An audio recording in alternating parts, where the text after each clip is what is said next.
Hello and welcome back to a new video. Today we will talk about counterpoint and how or how not to teach counterpoint. I have to admit that I am not so much experienced in this field, mainly because I focus on pre-university teaching and counterpoint doesn't come up so often before university. Maybe that's a mistake. Maybe I have to change that in my teaching, or broadly things have to shift. That is something I'm open to. And so I'm approaching the subject quite with a, let's say, fresh perspective. Maybe that's a good thing. And I want to talk a little bit about Fuchs and other alternatives, and mainly about Fuchs method and a counter method, you could say, from Thomas Daniel. Let's go right into the presentation. How to not teach counterpoint. So Johann Joseph Fuchs is a very famous, maybe the most famous method how to teach counterpoint. Fuchs was a Baroque composer, an Austrian Baroque composer, very important composer of his time, and his method of teaching counterpoint was really impactful for hundreds of years. Now, you have the famous 5 species of counterpoint by Fuchs. The first species is the most simple one. You set one note against another note, kind of literally the meaning of counterpoint. The second species is that you set 2 notes against one note. In the third species, you have 4 notes against one note. And in the fourth one, you have syncopated notes against regular notes. So basically there you can build suspensions the first time. And the fifth and last species is the contrapunctus floridus, where all of the species kind of come together and you are able to compose freely. Now, Thomas Daniel, very influential figure in how to teach counterpoint nowadays. You see in the background this yellow book. It's really kind of a standard work, especially in German universities, I think. Now, what does he criticize on the Fuchs method? He says it's not really based on practical experience and rather on abstract systematization. So especially when you think of the principle of varietas, it is not really Renaissance counterpoint when you restrict your rhythm to only whole notes or only half notes or only quarter notes. So this is really not how Renaissance counterpoint works. It's really based on varietas, and varietas also or even mainly applies to rhythm. Fuchs's method might be better suited for late Baroque styles, like invention or preludium or chorale preludes of the sort, because in this style you have greater motoric unity, right? You have maybe diminutions, really kind of methodical and less with less rhythmical variety. And so this might be good for this kind of music, but for 16th century, for example, counterpoint, it might just not be a good method. Now, Daniel's alternative is you set a counterpoint to a real cantus firmus. So you take, for example, a Lutheran chorale, and you set a counterpoint to this cantus firmus, including the text. So you pay attention to the text immediately. You will start with maybe syllabic realization with mostly whole and half notes, and then you embellish your counterpoint with occasional coloraturas. Now, what's the difference to Fuchs? there's no differentiation in species. You work out immediately a contrapunctus floridus, right? And it's also a historical approach because you take a real 16th century chorale, for example, with text, and ideally you even have a realization, a counterpoint to this very chorale by a 16th century composer. And that's exactly what Thomas Daniel does. He refers mainly to Caspar Othmeyer, Bicinia Sacra, and takes this kind of as a model. For example, this one here is a task he gives you. So you have a short slice of music, just the first two phrases basically of a Lutheran chorale.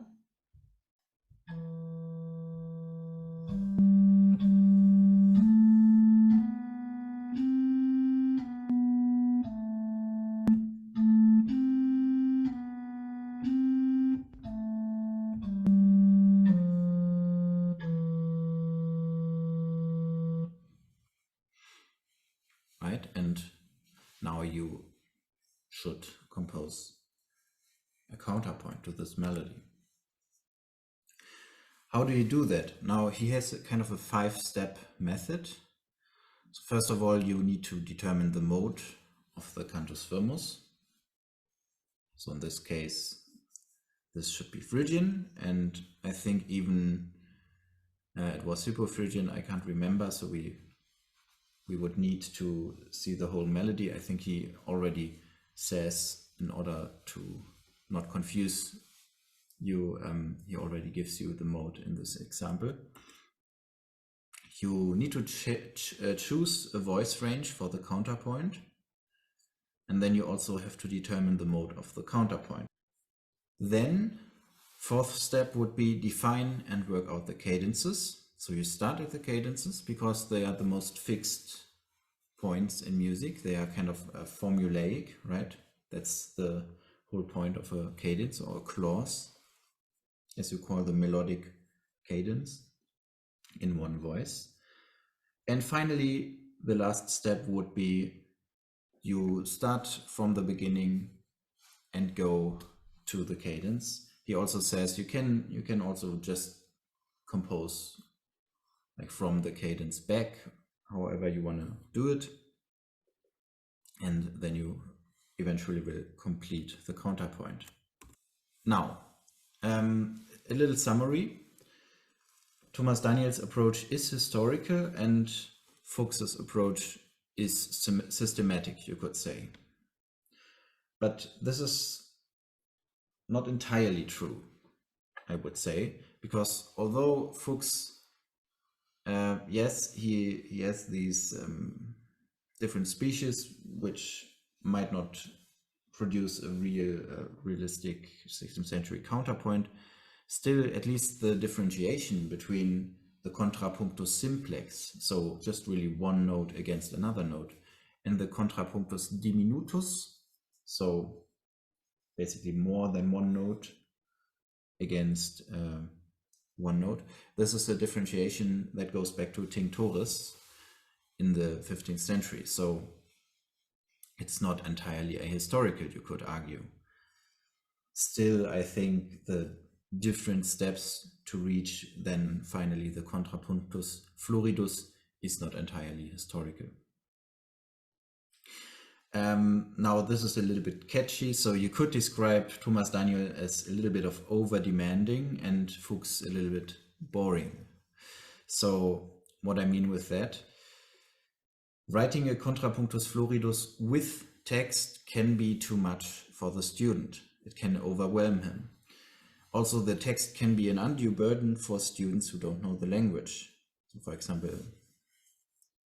when you have text in Latin or in German or a chanson in French, and you just have you just have to have a language barrier here, right? That could be also a problem.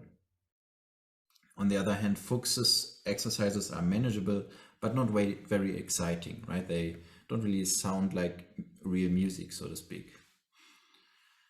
So this is kind of the disadvantages of both sides, you could say.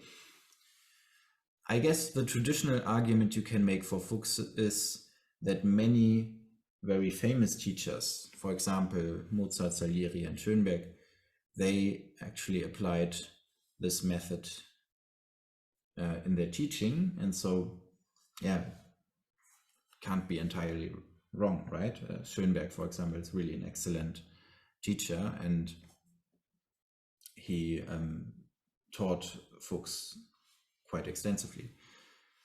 Now, my conclusion would be, it might depend what method you choose. It might depend on the student, right? So an absolute beginner who maybe not even knows about consonance and dissonance, he might deal better with Fuchs. And Fuchs plainly thinks of somebody who's kind of has a clean slate, and he can just kind of start from scratch. And for somebody who's more experienced with voice leading, he might or she might better deal with Thomas Daniel's approach. You also have to say that Daniel explains quite a lot. So before you can even begin to write something, Thomas Daniel has chapters about modes and ambitus, and about notation and all this kind of thing. So it's also not the case that Daniel is ready to go and you can just start with him. You also have to read quite something in order to deal with it, or at least have a teacher who can always explain what he means with his terms. A middle way might be that you start with Fuchs's species 1, 2, 4 as preparation for Daniel's approach. So the contrapunctus floridus then would be like the fifth species would be just going over to Daniel's approach with the chorale bicinia. And at the same time, and I think that's really just generally true, you have to always paint the whole picture, involve other competencies. So, for example, you should also do ear training with examples you want to teach in composition, right? So, for example, I think Othmeyer is really perfect for this. It's really good.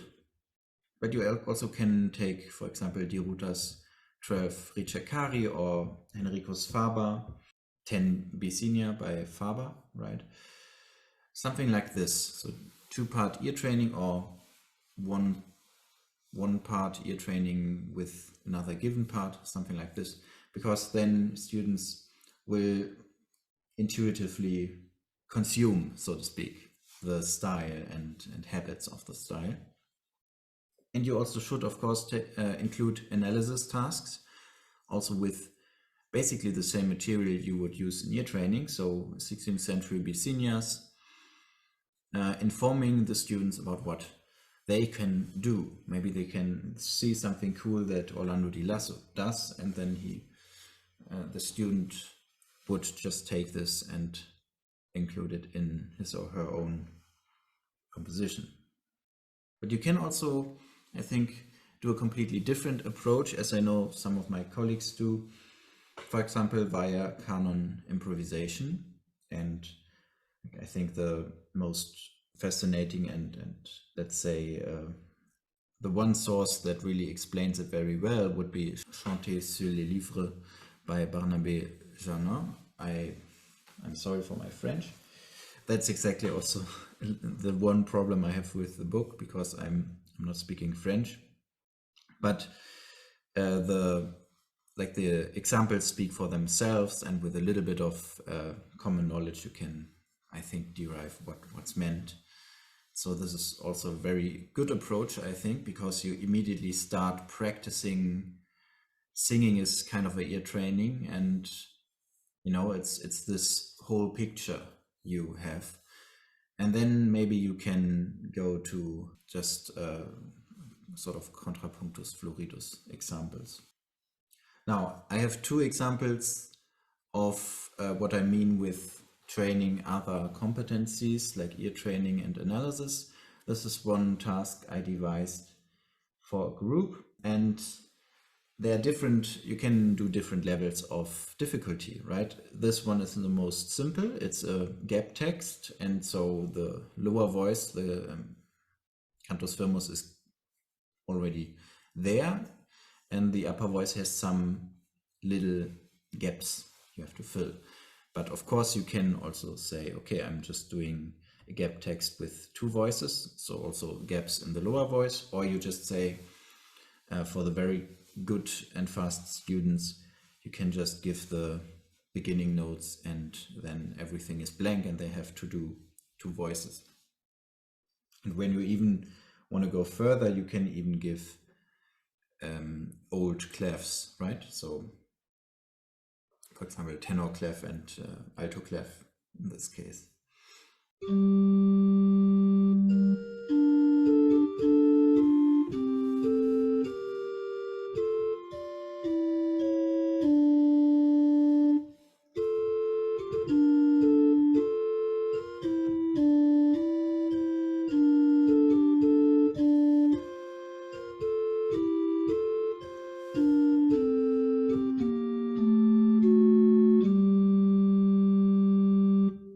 An analysis task could be to take an old Maya beatsinium, for example, and reduce it back to a contrapunctus simplex, which I have done on the right side. So on the left side you see the original, on the right side you see the reduction to the contrapunctus simplex. And what this achieves is that students see which kind of techniques they can do in order to embellish their counterpoint, right? They should then also go back to the original and analyze what's actually different between the two versions, right? And this I'm also going to play.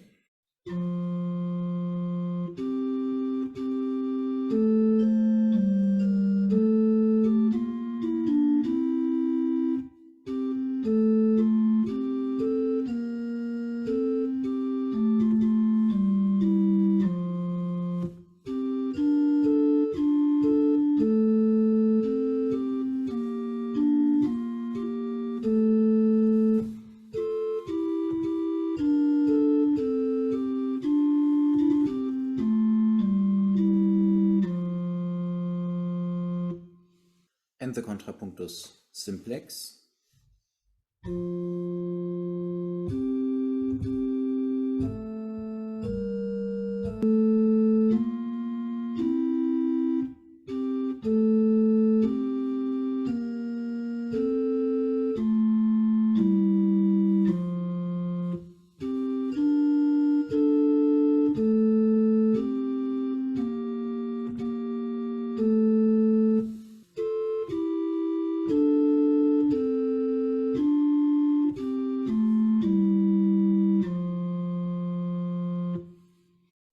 So I'm very curious what you think about these teaching methods and what your experiences are with teaching or learning counterpoint, and what helped you, or what are the problems for you. So I really like to have an open discussion about it without having the fear that somebody like me might have less experience than others. I think the most important thing is that we all want to learn and grow regarding this topic, and I'm really excited about your feedback. Goodbye and see you in the next video.